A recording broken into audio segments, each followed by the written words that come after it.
Laughed while stealing my trust fund, but she wasn't laughing when I exposed her. The words from my stepmother's phone call pierced through me like daggers. "You think you deserve that money? That trust fund belongs to Tiffany now. She's better than you'll ever be." Janet's voice dripped with satisfaction, each syllable a calculated blow.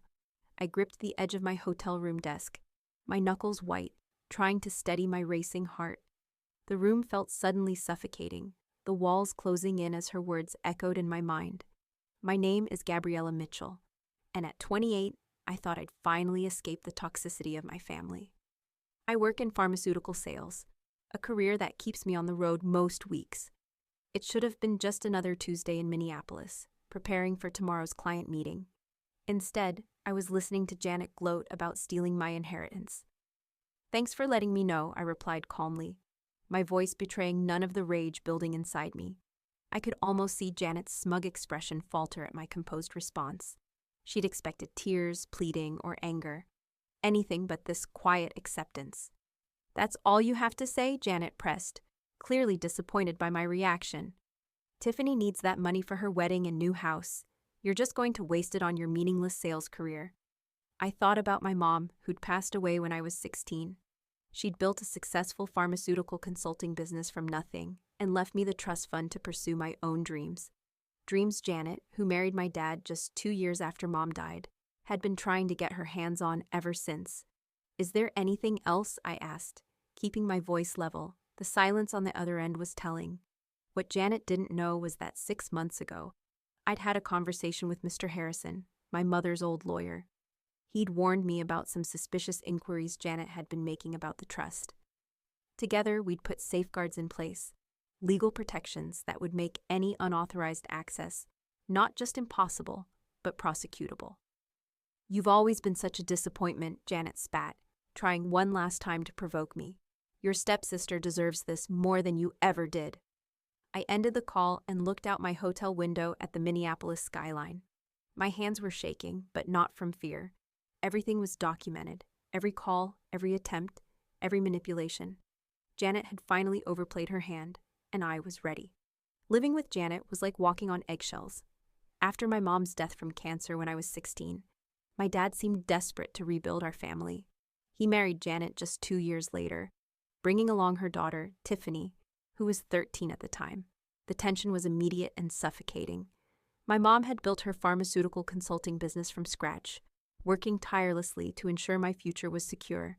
The trust fund she left me wasn't just money, it was her legacy, her way of protecting me even after she was gone. But Janet saw it differently. To her, it was an unfair advantage I had over Tiffany. "Your mom wouldn't want you to be so selfish," she'd say, trying to guilt me into sharing the inheritance. "We're all family now, but we weren't family, not in the way that mattered." While my dad buried himself in work to cope with his grief, Janet systematically worked to push me to the sidelines. Tiffany became the star of our household. Every achievement, no matter how small, was celebrated lavishly. Meanwhile, my academic scholarships and business school acceptance went practically unnoticed. Janet made sure my dad only saw what she wanted him to see. The real wake-up call came during my college graduation. I'd finished top of my class, landed a prestigious job, and done it all while working part-time. My dad couldn't make it because Tiffany had a minor cold. "She needs her father right now," Janet had insisted. That's when I knew nothing would ever change unless I changed it myself. I moved out the next day and focused on building my career. The trust fund stayed untouched, not because I didn't need it, but because accessing it meant dealing with Janet's interference. Every time I visited home, she'd make snide comments about my privileged position, how Tiffany struggled without the same advantages. 6 months ago, when Mr. Harrison called to warn me about Janet's inquiries, everything clicked into place. She'd been playing a long game, waiting for the right moment to strike. But I wasn't that vulnerable 16-year-old anymore. I was my mother's daughter, and I'd learned from the best about protecting what was mine. The trust fund wasn't just about money, it represented everything my mom had worked for. Sitting in my hotel room that evening, I pulled out the small photo I always carried of her. She was smiling, confident, the kind of woman I'd always aspired to be. The trust fund was meant to be my safety net, my chance to take risks and build something of my own, just like she had. I dialed Mr. Harrison's number. My fingers steady despite the anger still coursing through me. He answered on the second ring, his voice familiar and reassuring.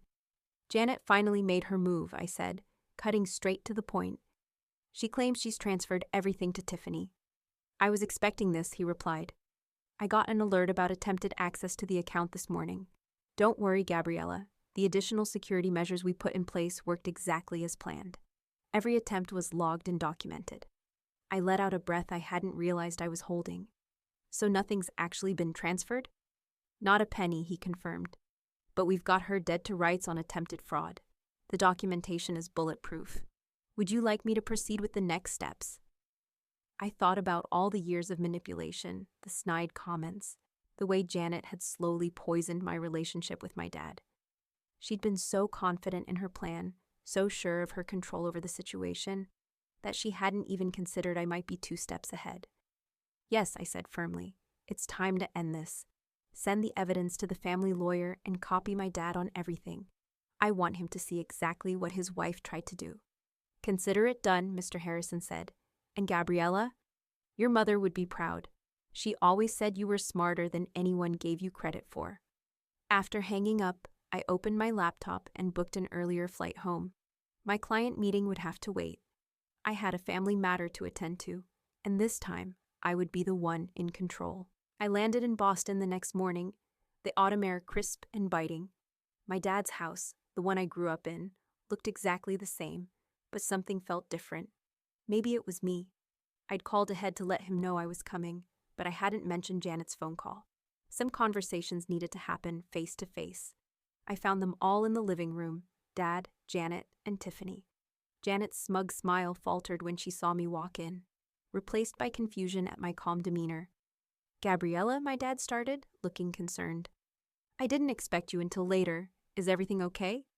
Actually, Dad, we need to talk. I pulled out my phone and the file Mr. Harrison had sent over yesterday. Janet called to tell me she'd emptied my trust fund and given everything to Tiffany. I thought you should see exactly what happened. Janet's face went pale. I was just trying to help Tiffany. Don't, I cut her off, my voice steel. Every attempt you made to access the account was documented. Every call, every forged signature, every manipulation. It's all here. I handed my dad the file.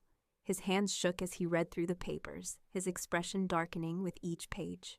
Janet, he said, his voice barely a whisper. What did you do? She's lying, Tiffany jumped in, her face red. She's always been jealous of me. I pulled out another document, the complete trust fund statement. The money's still there, safe and untouched. Janet's attempts to transfer it failed because I was warned about her plans months ago. I took precautions. Precautions? Janet spat. You set me up. No, I replied calmly. I protected what was mine, just like my mom taught me to do. The silence in the room was deafening as my dad read through each document. Every manipulative email Janet had sent to the bank, every forged signature attempt, every calculated move she'd made to steal my inheritance. It was all there in black and white. I did this for our family, Janet protested, but her voice wavered. Tiffany needed. Stop, my dad's voice cracked. Just stop, Janet. These documents. You tried to forge my signature. You lied to the bank. You... He looked up at me, his eyes filled with the pain I hadn't seen since my mom died. Gabriella, I had no idea. Of course you didn't, I said softly. Janet made sure of that. Mr. Harrison had organized everything chronologically, showing years of Janet's attempts to undermine my relationship with my father, all while trying to get her hands on my trust fund. The latest documents showed her failed attempt to transfer the money, along with her subsequent angry calls to the bank. This is ridiculous, Tiffany jumped up, her face red. Mom was just trying to make things fair. Gab has always had everything handed to her. I turned to my stepsister, feeling a mix of pity and frustration. Handed to me? I worked through college, built my career from scratch, and never touched that trust fund. Mom left it to me because she wanted me to have options, just like she did. But Janet couldn't stand that, could she? Janet's composure finally cracked. You ungrateful little... I've already filed charges, I cut her off. The bank has all the evidence of attempted fraud. Mr. Harrison is handling everything, I turned to my dad. I'm sorry you had to find out this way, but you needed to know the truth. The weight of 12 years of manipulation hung in the air. My dad looked at Janet like he was seeing her for the first time, and not in a good way. The next few moments changed everything. My dad stood up, his hands trembling as he held the documents. "Janet," he said, his voice low but firm. "I want you out of this house. Tonight." Janet's face contorted in disbelief. "You can't be serious. After everything I've done for this family." "Done for this family?" My dad's voice rose, cutting her off. "You tried to steal from my daughter. You forged my signature. You've been lying to me for years." His words hung in the air like a thunderclap. And for the first time, I saw a flicker of fear in Janet's eyes. Tiffany started crying, but these weren't her usual manipulative tears. She looked genuinely shocked, perhaps finally realizing the gravity of what her mother had tried to do. "Dad, please," she whimpered, reaching out to him. "Mom didn't mean to." "Stop," my dad said, his voice breaking. "Just stop, Tiffany. This isn't about you. This is about your mother's lies." Janet's composure shattered completely. She turned to me, her eyes blazing with fury. "You planned this," she hissed. "You knew I would try to access the trust fund." "No, Janet," I replied, my voice steady.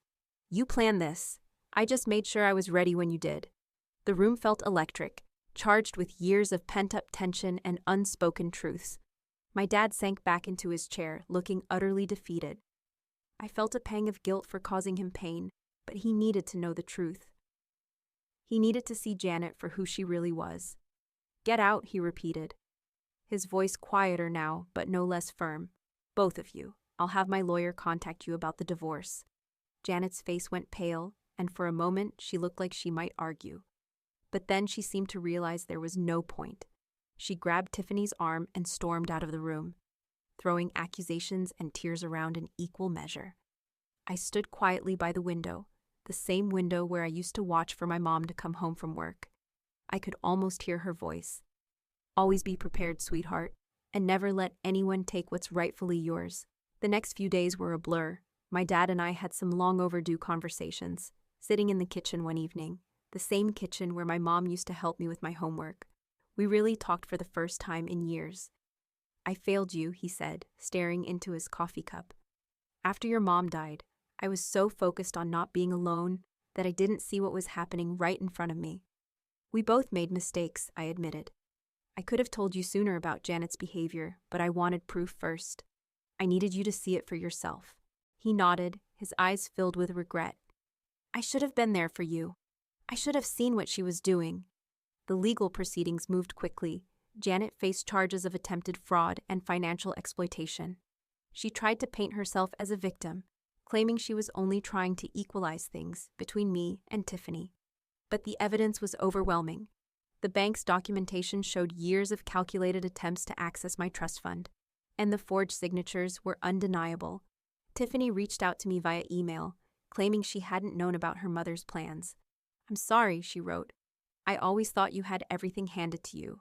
Mom made it seem like you were the privileged one, but now I see she was just jealous of what your mom built for you."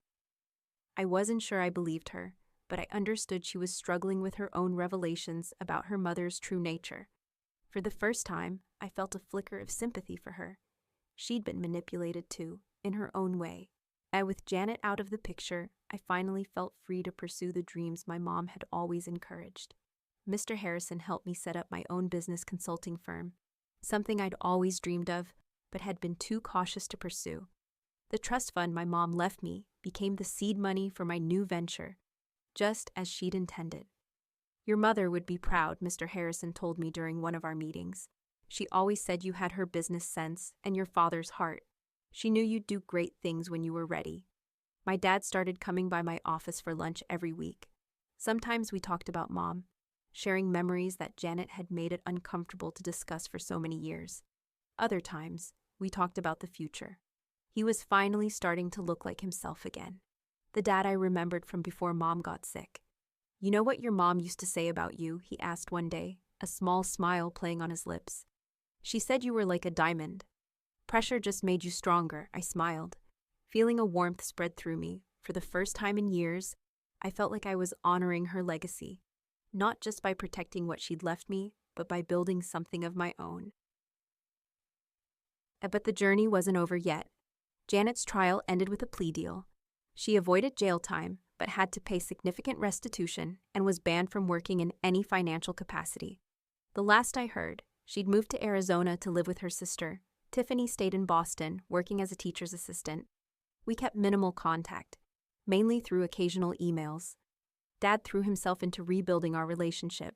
He started sharing stories about my mom that he'd kept buried for years. How they met at a business conference, their early struggles to start her company, the late nights planning their future. Each story helped heal a little piece of what we'd lost. One evening, as we sorted through old photos in the attic, we found Mom's business journal. Inside was a letter addressed to me, dated just weeks before she passed. "My dearest Gabriella," it began. "I'm leaving you more than money. I'm leaving you the freedom to choose your path. Don't let anyone dim your light or tell you what you deserve. You're stronger than you know, smarter than they give you credit for, and capable of anything you set your mind to. Trust yourself. I do. Love, Mom." Those words became my mantra as I built my business. I framed the letter and hung it in my office, a daily reminder of where I came from and where I was going. 5 years later, my consulting firm has expanded to 3 cities, helping pharmaceutical companies streamline their operations, just like Mom used to do. The trust fund she left me didn't just secure my future. It became the foundation for helping others build theirs. Dad retired completely last year, but he still comes by the office to mentor our younger employees. He says it keeps him connected to Mom's legacy. We have lunch every Wednesday, making up for all those years we lost to Janet's manipulation. The hardest lesson I learned wasn't about money or betrayal. It was about standing up for myself. Mom knew that one day I'd need to fight for what was mine, and she made sure I had the tools to do it. She taught me that true strength isn't about being tough. It's about being prepared and patient enough to wait for the right moment. Sometimes I visit the old house where I grew up. Dad still lives there, but it's different now. The walls have been repainted, the furniture rearranged, all traces of Janet's presence erased. In Mom's old office, which Dad turned into a library, I found her collection of business books last week. Inside one, she'd written notes about teaching me to run the company someday. She had no idea I was secretly recording every call. I never got that chance with her, but I'm building something of my own now. Every decision I make in my business carries echoes of her wisdom. The trust fund she left me wasn't just about money. It was about believing in myself enough to stand my ground when others tried to take what was mine. Janet's attempt to steal my inheritance taught me something valuable. Sometimes, people show you exactly who they are, and the best response is to be prepared. I'm grateful now for those difficult years because they shaped me into someone my mom would be proud of. Someone who doesn't just survive challenges, but grows stronger from them. The sound of rain tapping against the window pane filled the quiet office as I sat at my desk, staring at the framed letter from my mom. Her words, "Don't let anyone dim your light," had become my compass, guiding me through every decision, every challenge. But tonight, as the storm outside mirrored the storm of thoughts in my mind, I couldn't shake the feeling that something was missing. The fight with Janet was over, the trust fund secure, and my business thriving. Yet there was a lingering question. What would Mom have done next? The answer came unexpectedly, in the form of an email from an old colleague of hers. The subject line caught my eye immediately. Unfinished business. My heart raced as I clicked it open. "Gabriella, I hope this finds you well. I was going through some old files and came across a project your mother was working on before she passed. It was something she believed could revolutionize the pharmaceutical industry. I thought you might want to see it. Let me know if you're interested. Best, Martin." I leaned back in my chair, my mind spinning. Mom had always been ahead of her time, a visionary in her field. What could this project be? And why had no one mentioned it before? I quickly typed a reply, my fingers trembling with anticipation. "Martin, I'm very interested. Let's meet. When are you available?" And the meeting with Martin was set for the following week, and the days in between felt like an eternity. I threw myself into work, but my thoughts kept drifting back to Mom. What had she been working on? And why had it been left unfinished? The questions gnawed at me, a mix of curiosity and a strange sense of duty.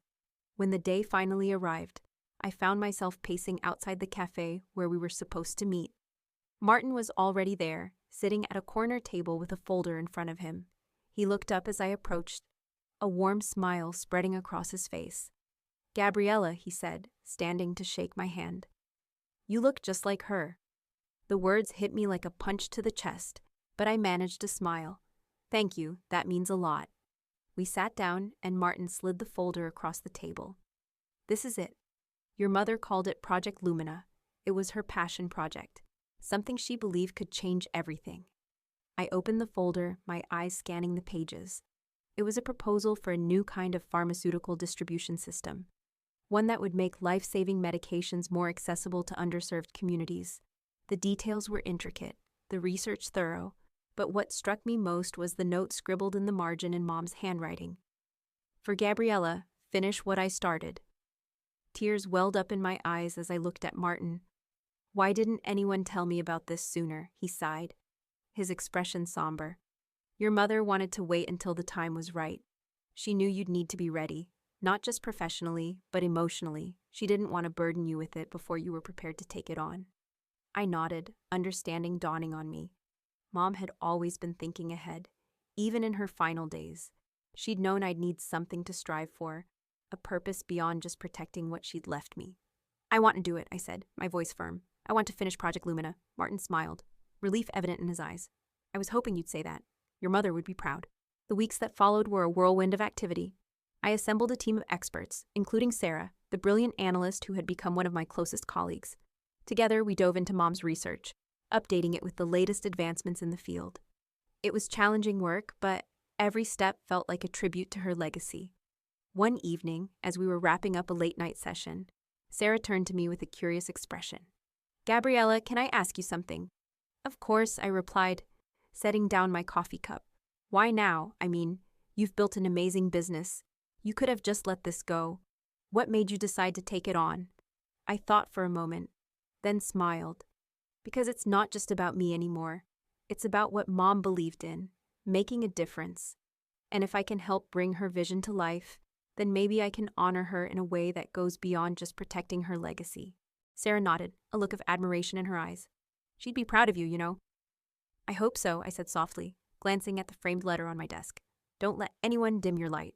But as we neared the final stages of Project Lumina, a new challenge emerged. A rival pharmaceutical company caught wind of what we were working on and began making moves to undermine us. Rumors started circulating, whispers of stolen research, unethical practices. It was clear they saw us as a threat. I called an emergency meeting with my team, my mind racing. "We need to be careful," I said, pacing the room. "They're trying to discredit us before we even launch. We can't let them win." Sarah leaned forward, her expression determined. "Then we need to move faster, get ahead of them, show the world what Project Lumina is really about." I nodded, feeling a surge of determination. "You're right. We'll accelerate the timeline, but we need to be smart about it. No mistakes." The next few weeks were a blur of late nights and early mornings, but we were making progress. Then, one evening, as I was reviewing the final proposal, my phone buzzed with a notification. It was an email from an unknown sender with the subject line, "You're in over your head." My heart sank as I opened it. The message was short but chilling. "Drop Project Lumina or you'll regret it." I stared at the screen, my mind racing. Who was behind this? And how far were they willing to go to stop us? What would you do if you received a threatening message like that? Would you back down or would you fight for what you believe in? Stay tuned for Part 4, where Gabriella faces her toughest challenge yet and discovers just how far she's willing to go to honor her mother's legacy. Don't miss it. The email glared at me from my screen, its words sharp and menacing. "Drop Project Lumina or you'll regret it." My fingers hovered over the keyboard, my mind racing. Who sent this? Was it the rival company or someone closer to home? The thought sent a chill down my spine. I couldn't afford to ignore this, but I also couldn't let fear dictate my next move. I took a deep breath and forwarded the email to Sarah and Mr. Harrison, adding a brief note, "We need to talk. Now." Within minutes, my phone buzzed with responses. Sarah was on her way to my office, and Mr. Harrison scheduled a call for the next morning. The storm outside had intensified, rain lashing against the windows, but the storm inside me was far more turbulent.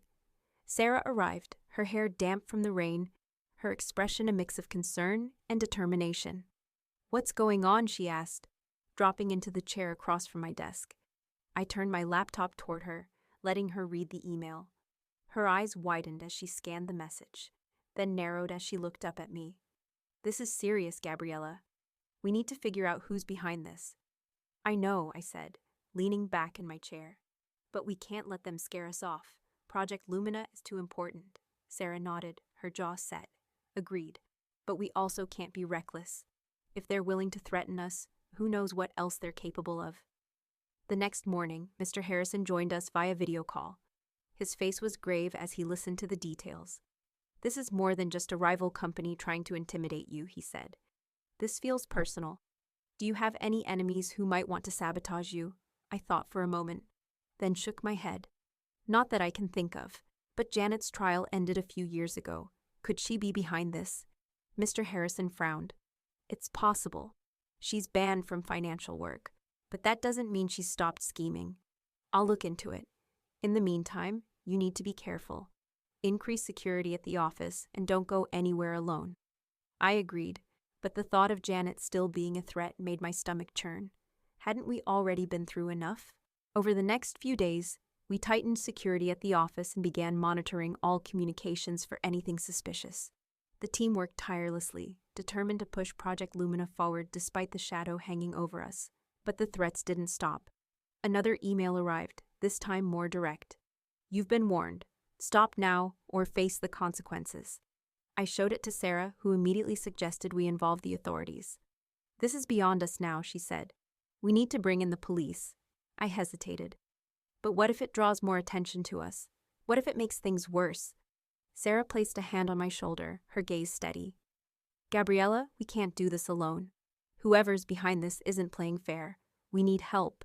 Reluctantly, I agreed. We filed a report with the local police, who assigned a detective to the case.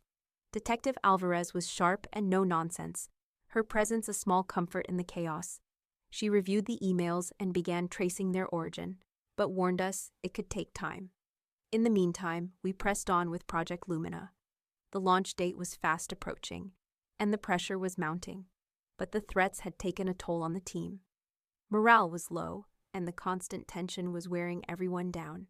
One evening, as I was leaving the office, I noticed a car parked across the street, its engine running. I froze, my heart pounding. Was I being paranoid, or was someone watching me? I quickly dialed Sarah's number, my voice trembling as I described the car. "Stay where you are," she said. "I'm calling security." But before security could arrive, the car sped off, disappearing into the night. I stood there, shaken but determined. Whoever was behind this wasn't going to win. I wouldn't let them. And the next day, Detective Alvarez called with an update. "We traced the emails to a burner account," she said. "But the IP address leads to a public library. It's a dead end." I sighed, frustration bubbling up. "So we're back to square one." "Not necessarily," she replied. "Whoever's doing this is careful, but they'll slip up eventually. In the meantime, stay vigilant." I hung up, feeling more determined than ever. If they thought they could scare me off, they were wrong. Project Lumina was too important, not just for me, but for the people it would help. I couldn't let them win. That night, as I sat in my apartment, I pulled out Mom's business journal again. Her words seemed to leap off the page. "Don't let anyone dim your light." I traced the letters with my finger, feeling a surge of resolve. Mom had faced countless challenges in her career, but she'd never back down. Neither would I. But the threats weren't the only problem. As we neared the launch, a new issue emerged. A key supplier backed out, citing unforeseen circumstances. It was a blow, but we scrambled to find a replacement. Then, a week later, one of our team members quit unexpectedly, leaving a critical gap in our research. Sarah and I worked around the clock to fill the void, but the strain was starting to show. "We can't keep this up," she said one night, her voice tinged with exhaustion. "We're running on fumes." "I know," I replied, rubbing my temples, "but we're so close. We can't stop now." She nodded, but I could see the doubt in her eyes. The threats, the setbacks, the constant pressure. It was taking its toll on all of us. Then, the unthinkable happened. 2 days before the launch, our office was broken into. The intruder didn't take anything, but they left a message scrawled on the whiteboard in red marker. Last warning. I stared at the words, my blood running cold. This wasn't just intimidation anymore. This was a direct attack. Detective Alvarez arrived quickly, her expression grim as she surveyed the scene. This changes things, she said. We need to treat this as a serious threat. I'm assigning a patrol to keep an eye on the office, and I recommend you increase personal security. I nodded, but my mind was elsewhere. Whoever was behind this wasn't going to stop. They were escalating, and I had no idea how far they were willing to go. That night, I called my dad. His voice was a comfort, but I could hear the worry in it. Gabriella, maybe you should step back for a bit. Let the authorities handle this. I can't, Dad, I said, my voice firm. This project means too much. I won't let them win. He sighed, but I could tell he understood.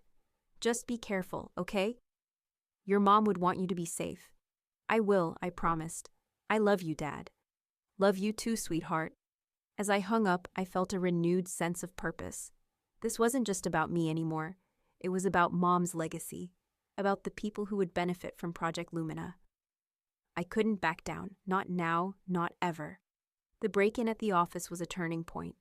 The red scrawl on the whiteboard, last warning, haunted me. But it also fueled my determination. Whoever was behind this thought, they could intimidate me into giving up. They didn't know who they were dealing with. I was my mother's daughter, and I wasn't about to let anyone destroy what she had started. Detective Alvarez worked tirelessly, but the trail was cold. The intruder had left no fingerprints, no DNA, no clues. It was as if they were a ghost. Meanwhile, the launch of Project Lumina was just days away, and the pressure was unbearable. The team was on edge, and I could feel the weight of their expectations pressing down on me. One evening, as I was reviewing the final presentation, my phone buzzed with a notification. It was an email from an unknown sender, just like before. My stomach churned as I opened it, bracing myself for another threat. But this time, the message was different. You're closer than you think, but so am I.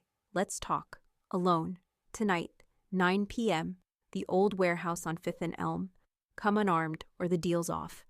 I stared at the screen, my heart pounding. This was it. The moment I'd been waiting for. Whoever was behind the threats wanted to meet.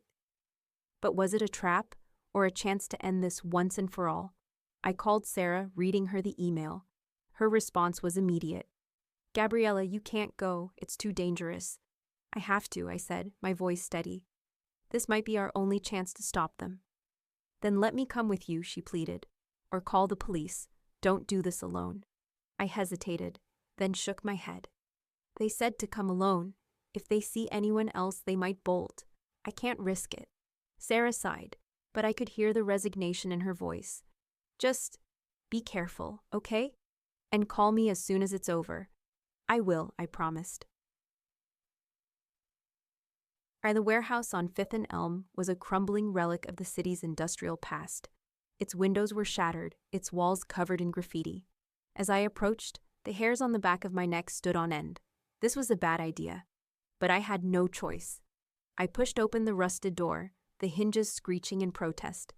Inside, the air was thick with dust and the smell of decay. The only light came from a single bulb hanging from the ceiling, casting long shadows across the floor. Hello, I called, my voice echoing in the empty space. For a moment, there was only silence. Then, a figure stepped out of the shadows. My breath caught in my throat as I recognized the face. Janet. She looked different, older, harder, her once polished demeanor replaced by a cold, calculating edge. But it was her, my stepmother, the woman who had tried to steal my inheritance, who had manipulated my father, who had made my life a living hell.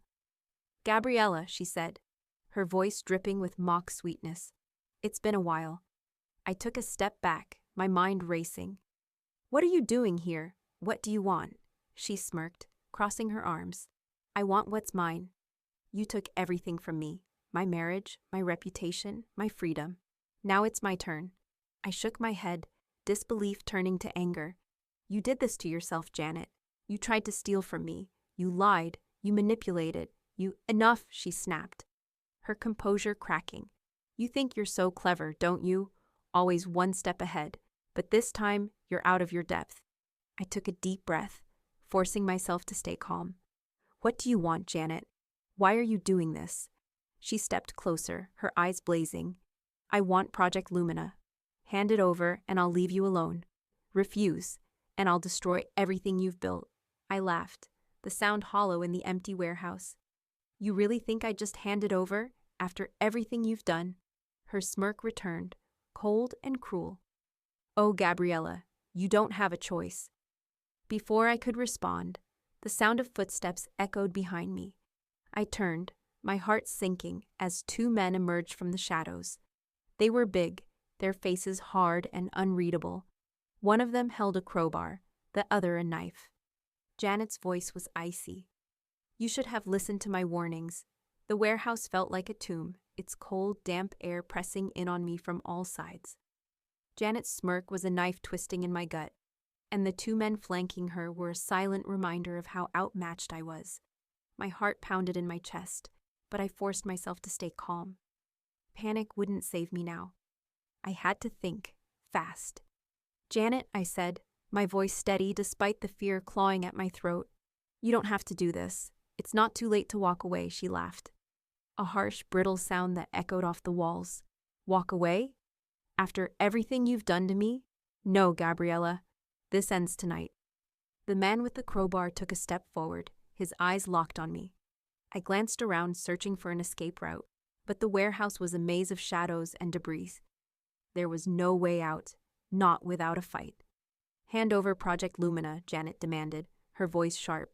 All the files, the research, everything, or else. I clenched my fists, my mind racing. If I gave her what she wanted, she'd disappear, and I'd never see her again. But Project Lumina wasn't just mine. It was my mother's legacy. I couldn't let Janet destroy it. You're not getting anything from me, I said, my voice firm. Not now, not ever. Janet's smirk faded, replaced by a cold, calculating glare. Fine, have it your way. She nodded to the men, and they moved toward me, their footsteps heavy on the concrete floor. I backed up, my heart pounding, until I felt the cold metal of a support beam against my back. There was nowhere left to go, but just as the man with the crowbar raised his weapon, a voice rang out from the shadows. Drop it, now! We all froze. The voice was familiar, but it took me a moment to place it. Then Detective Alvarez stepped into the light, her gun trained on the men. Behind her were two uniformed officers, their weapons drawn. Janet Mitchell, Alvarez said, her voice calm but commanding. You're under arrest for attempted extortion, intimidation, and conspiracy to commit fraud. Gentlemen, drop your weapons and step away from her, the men hesitated. Glancing at Janet, she looked furious, her face twisted in rage. Do something, she screamed. But the men knew when they were outmatched. They dropped their weapons and raised their hands, their faces grim. Alvarez moved quickly, cuffing Janet and the men while the officers secured the scene.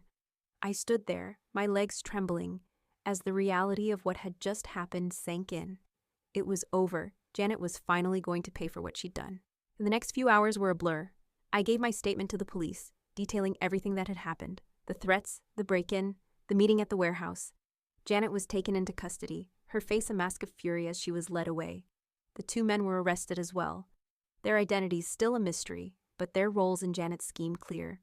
Detective Alvarez stayed with me, her presence a steadying force. You did the right thing, she said as we sat in the back of a patrol car. Not many people would have had the courage to face her like that. I shook my head, still trying to process everything. I didn't do it alone. You showed up just in time. She smiled. Sarah called me. She was worried about you. Smart move, bringing her into the loop. I nodded, feeling a surge of gratitude for Sarah. She'd been my rock through all of this, and I didn't know what I would have done without her. The next morning, I woke up in my apartment, the events of the previous night feeling like a bad dream.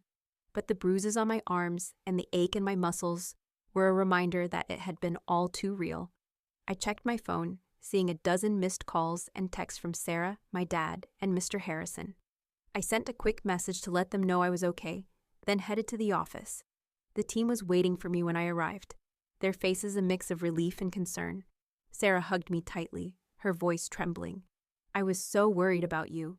I'm okay, I said, hugging her back. Thanks to you. We spent the morning debriefing, going over everything that had happened and what it meant for Project Lumina. The launch was still on track, but the events of the past few weeks had left their mark. We were all exhausted, but there was a sense of determination in the air. We'd come too far to let anything stop us now. The launch day arrived, and the energy in the room was electric. The presentation went off without a hitch, the audience captivated by the vision of Project Lumina. As I stood on the stage, looking out at the sea of faces, I felt a surge of pride. This was my mother's legacy, brought to life, and it was just the beginning. After the event, I found my dad waiting for me in the lobby. He looked older, the lines on his face deeper than I remembered. But there was a lightness in his eyes that hadn't been there in years. "I'm proud of you," he said, pulling me into a hug. "Your mom would be too." Tears welled up in my eyes as I hugged him back. "Thanks, Dad. That means a lot." The weeks that followed were a whirlwind of activity. Project Lumina was a success, attracting attention from across the industry. We secured funding, expanded the team, and began implementing the first phase of the project. It was hard work, but it was also incredibly rewarding. Janet's trial was swift and decisive. She was found guilty on all counts and sentenced to several years in prison. The two men who had worked with her pleaded guilty in exchange for reduced sentences. It wasn't the ending I'd hoped for, but it was justice. Tiffany reached out to me after the trial, her tone more subdued than before. "I didn't know," she wrote. "I didn't know what she was capable of. I'm sorry I didn't respond right away. I wasn't sure what to say, but eventually I wrote back, 'I'm sorry too, for both of us.'" Months later, as I stood in my office looking out at the city skyline, I felt a sense of peace I hadn't known in years. The fight was over, and I'd come out stronger on the other side. My mom's legacy was secure, and I was building something of my own, something that would make a difference. I picked up the framed letter from my desk, reading the words I knew by heart. "Don't let anyone dim your light." I smiled, feeling a surge of gratitude. Mom had given me more than just a trust fund. She'd given me the strength to fight for what was mine, and I had. What would you do if you were faced with a seemingly insurmountable challenge? Would you stand your ground, or would you walk away? Gabriella's story is a reminder that sometimes the hardest battles lead to the greatest victories. If you enjoyed this journey, share it with someone who needs a little inspiration today. And remember, no matter what life throws at you, don't let anyone dim your light. Do you think she deserved what happened? Comment below.